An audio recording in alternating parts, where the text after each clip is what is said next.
Estamos de volta com Pensamento Jurídico, uma produção da Amages. Participe de nosso programa pelo e-mail pensamento@amages.com.br. pensamento@amages.com.br. Hoje estamos discutindo o princípio da publicidade nos autos e o recurso segredo de justiça. A nossa entrevistada é a juíza Marixa Fabiane Lopes Rodrigues, da Vara do Tribunal do Júri da Comarca de Contagem, na região metropolitana de Belo Horizonte. Doutora Marixa, então, no bloco anterior, deixei uma pergunta para a senhora sobre esse recurso, o expediente do segredo de justiça. Quais são os limites desse recurso, até onde que ele pode ir? Olha, o limite dele está na lei, está no interesse das partes e está na decisão do magistrado. Está na lei porque, como eu já falei, a regra é a publicidade, as exceções estão previstas na lei. Está no interesse da parte porque a Constituição visa proteger o interesse das partes. Exemplo, réu, vítima, a intimidade de crianças que estejam envolvidas em algum processo, por exemplo, de família, etc. e tal. Guarda dos filhos, disputa litigiosa. Exatamente. Né? Então, ela tá aí nesse interesse das partes, porque às vezes a lei prevê o segredo de justiça, mas a parte não tem interesse que esse processo tramite sobre o segredo de justiça. Então, o favor que a lei lhe deu da exceção fica descartado. E aí vai o interesse da parte, certo? Quer dizer, parte do princípio que questões pessoais não deveriam ser desnudadas ao grande público. Efetivamente, mas se a parte não tem interesse nesse segredo de justiça, um casal, por exemplo, que está tendo uma separação judicial, que não tem interesse que esse processo tramite sobre o segredo de justiça, o juiz pode simplesmente ignorar o favor que a lei pôs a favor daquele casal. Costuma envolver celebridades. Perfeitamente. Às vezes a pessoa está querendo a projeção, né, que aquele processo gere uma discussão, que você tá entendendo? Mas aqui no Brasil isso não acontece muito não, porque a parte quer efetivamente o segredo de justiça, nessas questões que se referem à sua intimidade. A regra no Brasil... Mas a gente tem percebido que a regra geral da publicidade vem sendo quebrada em casos, especialmente quando envolve recursos públicos. O que tem acontecido? Eu tenho um dado aqui, por exemplo, que o segredo de justiça foi evocado em 30 dos 105 inquéritos criminais abertos no Supremo Tribunal Federal durante um ano. O que vem a ser exatamente isso? É uma estatística bastante assustadora, né? 30 em 105? Exatamente, dá 29%, quase 30%. 29%, ou seja, de 4 que entra, um vai com segredo de justiça, né? Fica blindado, digamos assim. Fica blindado. É um número bastante alto.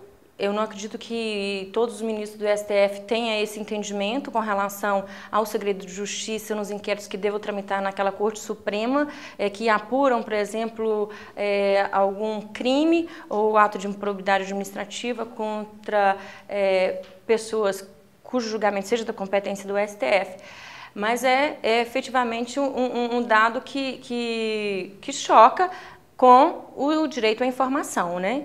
E que vai ao encontro do interesse de quem está sendo investigado, que não quer que a opinião pública tome conhecimento, né, dos atos criminosos ou de algum desvio de verba que tenha sido por ele praticado. Muito bem, é um assunto polêmico que até entra naquela história, na discussão do ficha limpa também, mas eu gostaria de voltar a esse assunto, mas antes gostaria de chamar os nossos universitários, hoje da Faculdade IBS, Instituto Belo Horizonte de Ensino Superior, que irão nos ajudar a entrevistá-lo. Vou chamar a primeira pergunta do José Cesário, por favor.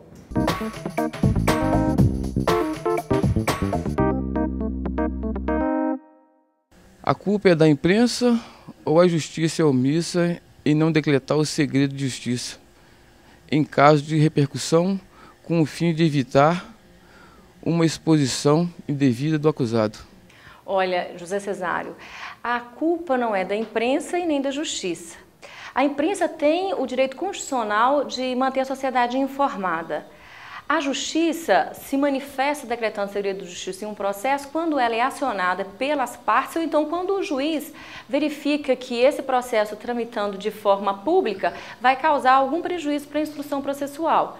Né? Nós temos o caso que está tramitando sobre a minha presidência lá em Contagem, esse caso de repercussão. Nele, o caso Bruno, no caso. O caso Bruno, nele, o promotor de justiça pediu que fosse decretado segredo de justiça. Eu garanti o contraditório e permiti aos advogados que se manifestassem sobre esse pedido do Ministério Público e toda a defesa, todos os advogados de defesa foram unânimes em não aceitar segredo de justiça. Então, se está havendo na fase processual uma exposição, essa exposição se deve ao interesse da própria defesa, no sentido de que eles não tinham interesse de manter esse caso sob sigilo judicial. Como fica a divulgação pela autoridade policial de dados referentes a investigações policiais, se uma das características do inquérito é o sigilo? Oi, Ameliana. O artigo 20 do Código de Processo Penal, ele fala que a autoridade policial deve dar ao inquérito policial o sigilo necessário para garantir a elucidação dos fatos, a elucidação do fato, né?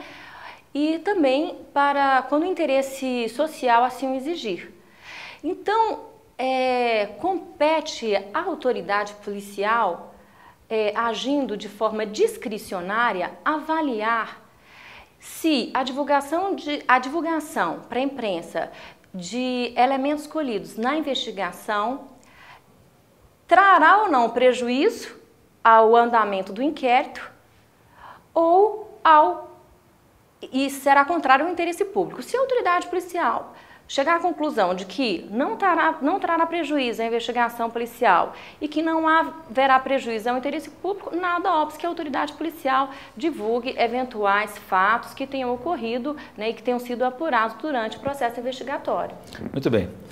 Gostaria de agradecer então aos estudantes da Faculdade IBS que me ajudaram então a entrevistar a doutora Marixa. Uma questão que se referiu ali da pergunta do José Cesário é a questão dessa divulgação desses processos. Quando ele está sob segredo de justiça, a imprensa, digamos, divulga um inquérito policial, como é que fica essa situação? Bom, se o inquérito policial estiver tramitando sob segredo de justiça e a imprensa divulgar, fizer a divulgação a respeito do que está sendo apurado, aí vai incorrer na lei de imprensa, né, em crimes da lei de imprensa. Agora, se não tiver... Já não existe mais. Se não tiver esse sigilo, exatamente, não há nenhum problema. E a mesma coisa judicialmente, né, quando se... só que essa questão do segredo de justiça e por um lado, e do direito da informação. A liberdade de imprensa, que também é constitucional. É um direito constitucional. Isso é uma questão que tem que ser usado de bom senso, né?